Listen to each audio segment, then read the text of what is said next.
Everyone, मैं नील हूं और आप देख रहे हैं Indigo civil services YouTube channel. आपने इस वीडियो पे इसलिए क्लिक किया है क्योंकि आपके मन में भी कुछ प्रश्न आ रहे होंगे बीपीएससी को लेकर के। उसी प्रश्न को आज हम डिस्कस करने वाले हैं और साथ साथ में कुछ अपडेट्स को भी देखेंगे। साथ में 68वीं बीपीएससी जो आ रही है उसकी क्या नोटिफिकेशन आई है और आयोग इसके बारे में क्या नोटिफिकेशन दिया है या यह नोटिफिकेशन अफवाह है, इसको भी आज की वीडियो में हम लोग कवर करने वाले हैं। तो चलिए कंटेंट को हम लोग शुरू करते हैं। देखिए, सबसे पहला हमारा प्रश्न है कि 68वीं परीक्षा की अपडेट क्या है।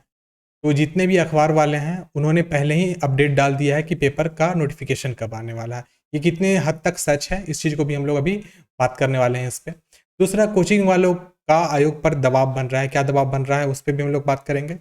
उसके बाद 31 अगस्त को बीपीएससी ऑफिस पर जो प्रदर्शन होने वाला है इसका क्या रिजल्ट निकलेगा, इस चीज़ के बारे में भी हम लोग बात करेंगे। और साथ में जो डिमांड है हमारी उस चीज़ को हम लोग आपके सामने में रखेंगे और क्या यह जो प्रदर्शन होने वाला है ये क्या सही है गलत, इसको आप जज करोगे। चलिए हम लोग सबसे पहले अपडेट को देखते हैं, क्या अपडेट आ रही है। जो 67वीं है उसका कोई सॉल्यूशन निकला ही नहीं है कि क्या होगा क्या नहीं होगा।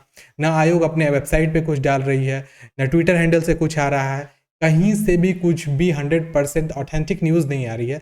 लेकिन न्यूज़ वाले इस चीज़ को डाल दिए हैं 68वीं बीपीएससी की संयुक्त प्रतियोगिता परीक्षा होने वाली है। एक्चुअली इस न्यूज़ कटिंग के पीछे भी बहुत बड़ा खेल है और ये खेल किनका है, ये सब पेड रिव्यू है। पेड ये लोग, देखो आपको ही पता है अभी के टाइम में जो भी अखबार है, प्रिंट मीडिया है, वो 100% किसी न किसी के बदौलत चलता है। तो ये भी किसी के बदौलत चल रहा है। कोई ऐसा है बैकग्राउंड में जो कि न्यूज़पेपर वालों को पैसे देता है ऐड के लिए, क्योंकि ज़्यादा से ज़्यादा बच्चे उनके कोचिंग संस्थान तक जा सके। तो इन्हीं सब चीज़ों पर हम लोग थोड़ा डिस्कशन करने वाले हैं। वैसे ये जो अपडेट आई है 13 सितंबर तक, एक छोटा सा बीच में कॉलम बना के डाल दिया कि 13 सितंबर तक अपलोड होंगे 67वीं पीटी के एडमिट कार्ड।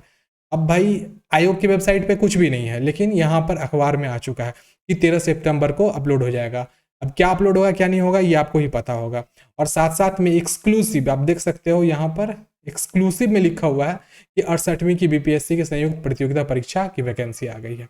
अब नेक्स्ट यहाँ पर 68वीं का अपडेट में अलग अलग आप लोग जाकर के गूगल पे सर्च करोगे तो आपको मिल जाएगा। यहाँ पर आप देख सकते हो, यहाँ पर प्रभात खबर का मतलब डिजिटल डेस्क डाला हुआ है कि 68वीं बीपीएससी का बड़ी अपडेट आई है, वैकेंसी की तैयारी में जुटा हुआ है आयोग। अब प्री का परीक्षा हो नहीं रहा है और वैकेंसी की तैयारी में आयोग जुट गया है। जानिए कब हो सकता है नोटिफिकेशन। अब ये भी याद रखिएगा पेड है। क्यों पेड है? क्योंकि 68वीं का अगर नोटिफिकेशन जब तक नहीं डाली जाएगा तो स्टूडेंट के बीच में कभी भी भसड़ नहीं मचेगी। स्टूडेंट चाहते हैं कि वो कोचिंग जाए और कोचिंग से ही उन्हें बीपीएससी के लिए वो एकदम पूरी के पूरी तरीके से तैयार हो जाए। जबकि आपको इस चीज़ के बारे में 100% पता है कि कोई भी स्टूडेंट कोचिंग के बदौलत ही परीक्षा पास नहीं कर सकता है। उसके लिए सेल्फ स्टडी, सेल्फ डेडिकेशन और सेल्फ प्रैक्टिस बहुत ही इंपॉर्टेंट होता है। तो जो लोग डिपेंडेंट होते हैं उन्हीं से चलता है इन कोचिंग वालों का जेब। और आपको पता होना चाहिए, पटना में आप चले जाओ, पटना के टॉप मोस्ट जो भी कोचिंग्स हैं उनकी फीस कितनी है और वो कितने गैदरिंग करके पढ़ाते हैं ये आपको ही पता होगा अगर आप पटना कभी गए होगे तो उनसे उनका पेट चलता है। तो वही इस तरीके का अखबार में न्यूज़ डलवा देते हैं। उसके बाद यहाँ पर देख लीजिएगा, ये 26 तारीख का है न्यूज़, 26 तारीख वाली को आप देखोगे तो यहाँ पे बीपीएससी ऑफिस के बाहर अभ्यर्थियों ने किया प्रदर्शन, पर्सनसाइल सिस्टम का विरोध।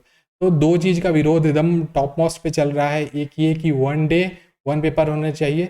ये जो शिफ्ट बदल बदल के आप पेपर ले रहे हो, 2 दिन ले रहे हो, ये सही नहीं है। एक ही शिफ्ट में लीजिए, यही एक डिमांड है। और दूसरा, परसेंटाइल मेथड नहीं होना चाहिए। परसेंटाइल मेथड एक तरीके से देखा जाए तो स्टूडेंट्स के लिए कर्स बन जाता है, क्योंकि एक दिन पहले जो पेपर होता है उसी के करीब करीब बराबर बराबर पेपर अगले दिन का भी होता है। तो अगले दिन जो पहला दिन का पेपर बच्चे घर लेके जाएंगे तो उससे अगले दिन वाले को फुल बेनिफिट मिल जाएगा और उनको ट्रेंड पता चल जाएगा। और ट्रेंड पता चल जाएगा तो इसका मतलब आप समझ सकते हो, अगले दिन का समझो तो 70% क्वेश्चन आउट ही हो जाता है। कैसे आउट हो जाता है? क्योंकि अगर आपको पता होगा तो एग्जामिनेशन के जो भी क्वेश्चन सेट किए जाते हैं वो आइडेंटिकल मेथड के होते हैं, बराबर टाइप के होगा। जैसे कि अगर बाय द वे गुलाम वंश के संस्थापक को पूछ दिया गया तो उसके बाद पूछ देगा कोई दूसरे वंश के संस्थापक कौन थे या अंतिम शासक कौन थे। इसी तरीके क्वेश्चन से वो लोग मैनिपुलेट करते रहते। तो इस तरीके से नुकसान किनका होगा? सेकेंड शिफ्ट वाले को। जैसे फर्स्ट डे वाले को कोई प्रॉब्लम नहीं होगी, वो नॉर्मल पेपर दे लेंगे। लेकिन अगले ही दिन जैसे ही क्वेश्चन पेपर खत्म होगा तो बहुत सारे टीचर्स लोग एनालिसिस कर देंगे और एनालिसिस अगर हो गई पेपर की तो अगले दिन का आपको समझिए तो क्वेश्चन पेपर लीक ही है, समझिए उसको। वो बाजाप्ता मतलब वास्तविक तौर पे देखा जाए तो वो लीक नहीं होगा, लेकिन लोग एक्सपेक्ट करके उतना एक दिन में रिवीजन करके वो परीक्षा में हेवी मार्क्स ला सकते हैं। 130-40 तक वो लोग ठेका देंगे। उसके बाद क्या है, एक और यहाँ पर 26 अगस्त का ये है कि अभ्यर्थियों की क्या मांगे हैं, मैंने आपको मांग बता दिया है, क्या हमारी डिमांड चल रही है, और उसी डिमांड को लेकर के जो भी चीज़ यहाँ पर डिसीजन लिया जा रहा है। देखिए उसके आगे हम लोग देखते हैं यहाँ पर कि कोचिंग वालों का आयोग पर दबाव है। तो अभी हाल ही फिलहाल में मतलब कल के दिन लास्ट डे ऐसा हुआ था कि कुछ पटना के टॉप मोस्ट कोचिंग वाले हैं, वो बाजाप्ता गए थे बीपीएससी के ऑफिस, और उन्होंने लिखित तौर पे वहाँ पे मतलब एक एप्लीकेशन दिया है कि परीक्षा को 20-22 को ही ले लिया जाए, 2 शिफ्ट में लिया जाए, और परसेंटाइल मेथड को ही लाया जाए। इससे एक तरीके से देखा जाए तो इस तरीके की जो आप भीड़ देख रहे हो, ये भीड़ तब तक गैदर नहीं हो सकती है जब तक स्टूडेंट के बीच में मतलब वो लोग परेशान नहीं रहेंगे, परेशान रहेंगे पेपर के लिए।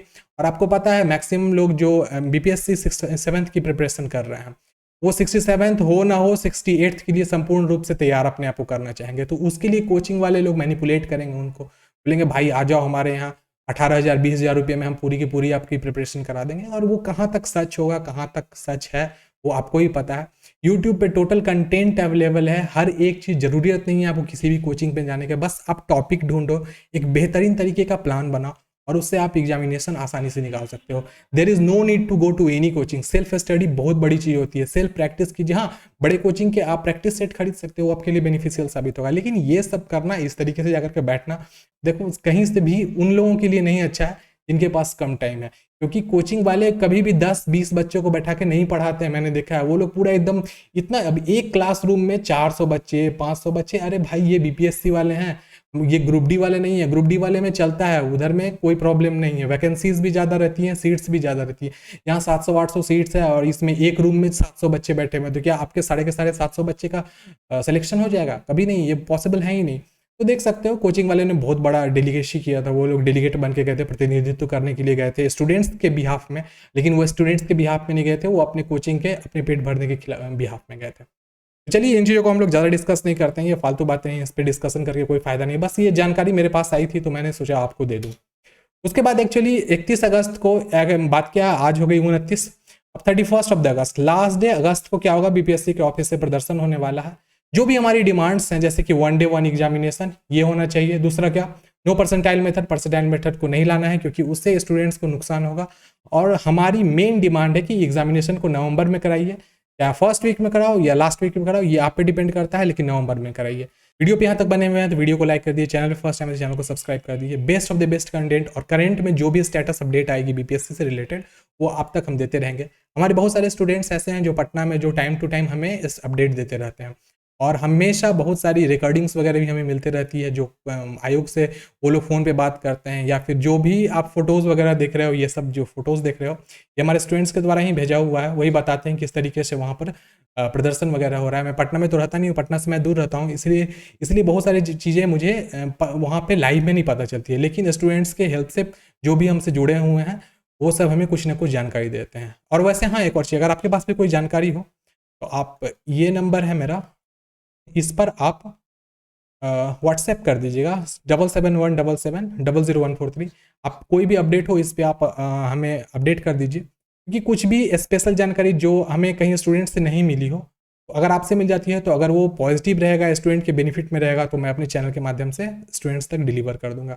वैसे भी जो भी मतलब प्रदर्शन वगैरह होना चाहिए वो बहुत ही पीसफुल होना चाहिए। क्यों पीसफुल होना चाहिए? क्योंकि कभी भी याद रखिए, कोई भी बड़ी वार होती है, युद्ध होती है, उसमें मतलब अगर हम लोग लड़ रहे हैं तो उसमें कलम की लड़ाई होनी चाहिए, हाथ पैर से लड़ाई नहीं करनी चाहिए, क्योंकि उससे कहीं ना कहीं से हमारा ही नुकसान हो जाता है।